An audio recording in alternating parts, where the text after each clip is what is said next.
What's up, everyone? And today I bring a deck profile on my Gishki deck. Now, Gishki got some support in, I believe, Photon Hypernova? No, it might have been no, I think it was actually a couple sets earlier. No, it was Photon Hypernova. And they actually got some pretty good support, making this deck actually pretty competitive now. And the direction that this deck is going is completely different than how it used to be. Before, you'd rely on the Gishki ritual monsters to rip cards out of your opponent's hand. Now you got a more of a negate option. So without further ado, let's get right into it.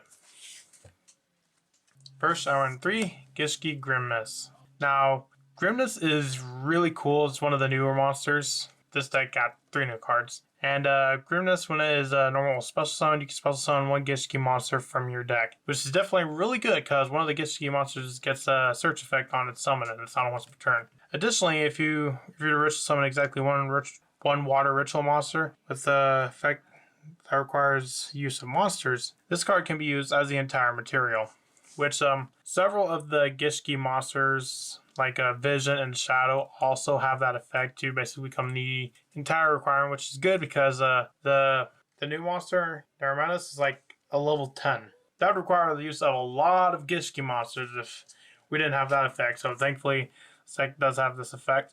Although Grimness does have one downside when you use this effect, which is a really weird downside effect that you can only attack with ritual monsters. I don't really get it, but sure, just means you can't really OTK if we use Grimness, which we want to use it because of how good it is. So next, I run 3 Gishki Abyss. Now, when this card is summoned, you can add 1 Gishki monster with 1000 or less defense from your deck to your hand, which is basically any of the Gishkis you use, because all of them have 1000 or less attack or defense. Also run 3 copies of Gishki Vision and 3 copies of Gishki Shadow. Now, Vision and Shadow are really good because they search your ritual spells and ritual monsters. Shadow is the ritual spell searcher and Vision is the ritual monster searcher. So Shadow, discard to add 1 Gishki ritual spell, and Vision is the monster equivalent. And same with the Grimness. If you were to ritual summon a water ritual monster, you can use this card as the entire material requirement. Next, I run 3 Beautiful Princess. This card is pretty good. If this card's normal special summon, you can banish this card.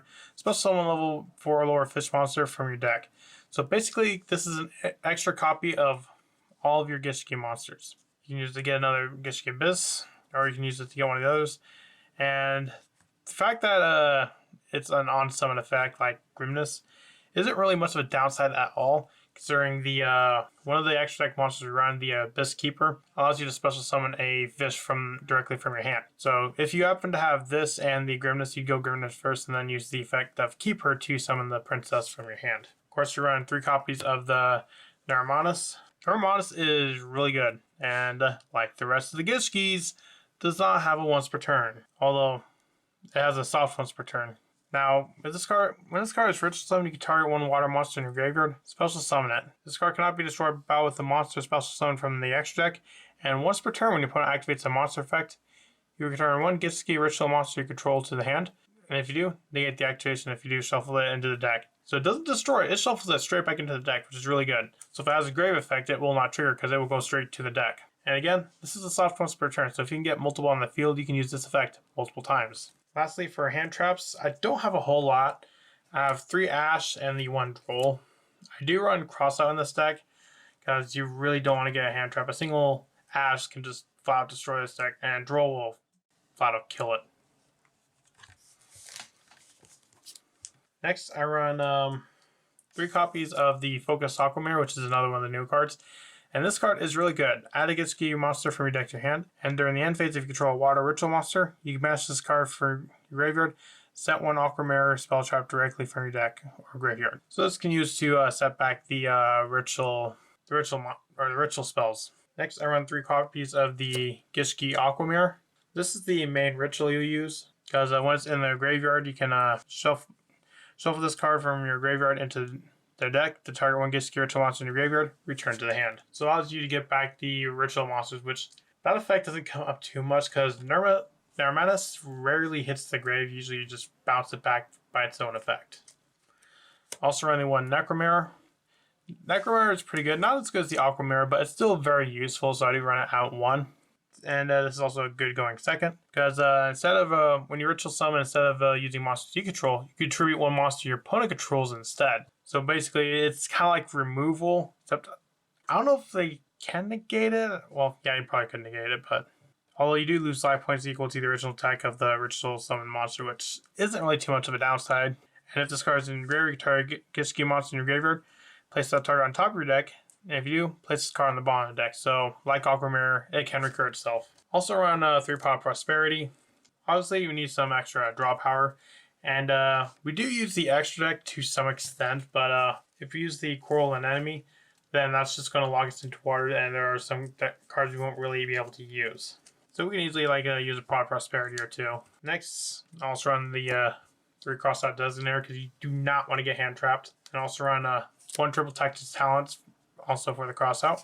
And for the traps, I run 2 Imperm, as well as 3 evenly matched in case I happen to be going second.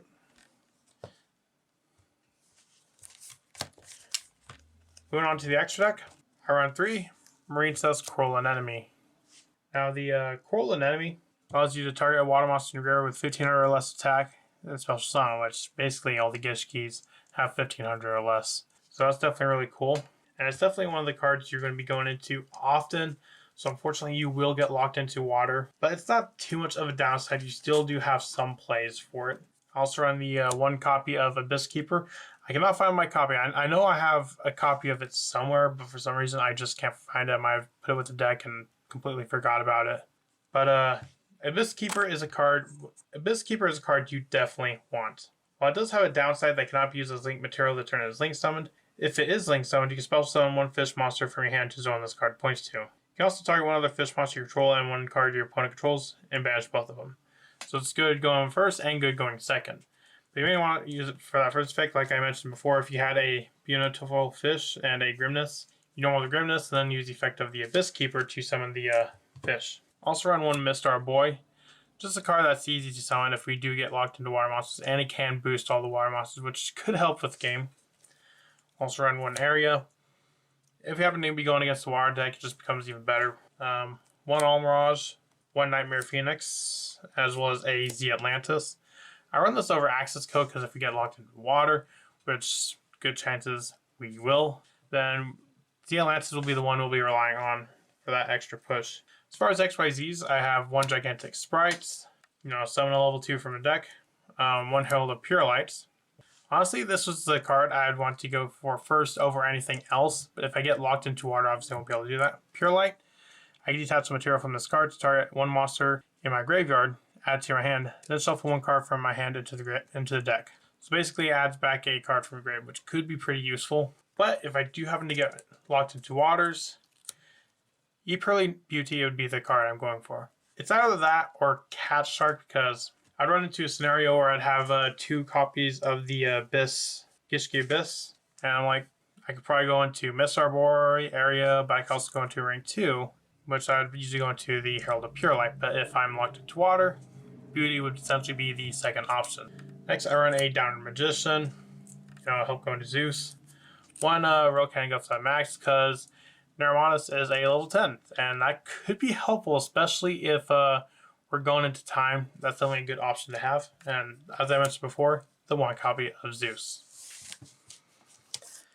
What do you think of Gishki? I think it's a pretty good deck. I think it's a pretty solid deck. Let me know in the comments, and I'll see you in the next video I make. Bye.